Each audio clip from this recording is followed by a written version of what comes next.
This is Pastor Larry here with your daily dose, and today I want to take a look at Psalm 1. It's one of 150 Psalms, so we're just highlighting a few of the Psalms in this journey through the Psalms. We can't look at them all. That'd be an awful lot of daily doses, wouldn't it? But the one I'm looking at here, this first Psalm, talks about the danger of being someone who, instead of trying to represent Jesus well in the world, takes on the idea of fitting in well with the world. We often talk here about the fact that as Jesus followers, we are not to stay in a holy huddle. We are to go out in the world. We're to be the hands and the feet of Jesus. We're to be kind to people like Jesus was. We're to love on them like Jesus did. Our goal is not to wipe out the enemies of the Lord. Our goal is to win them over.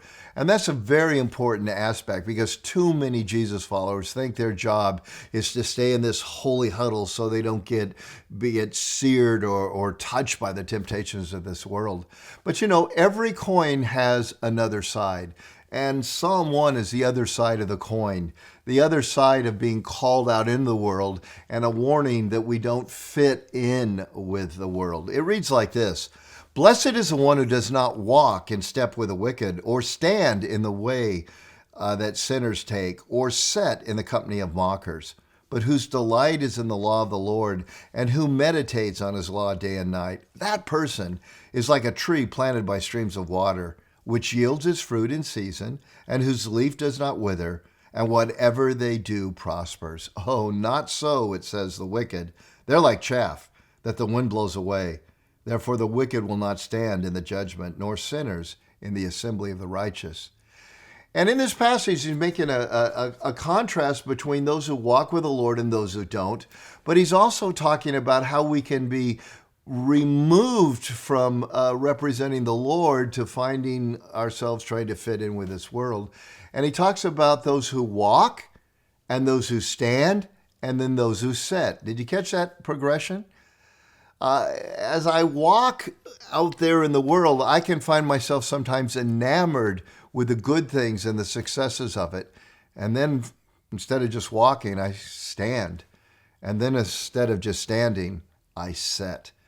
And that progression is the one where we move from influencing our world to being influenced by our world. And it gives us the key to it. The key to being able to walk through the world without standing and suddenly setting is finding our identity in Jesus Christ and finding our path in obedience to the scriptures.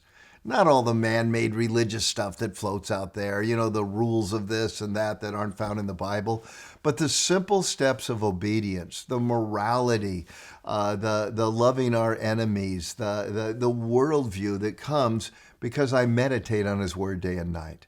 Now, that doesn't mean you're constantly thinking about the Bible.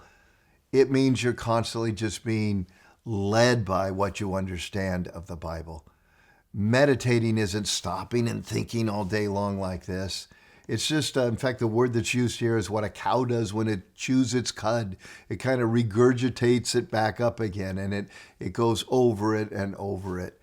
And your willingness and your commitment to do the best you can to live your life by biblical principles will help you walk into the world as a representative of Jesus, instead of walking in the world and suddenly stopping, standing, and sitting. And therein is found the prosperity and the blessing of the Lord. One who does not walk, stand, and sit, but one who represents him well. May we go out and do that.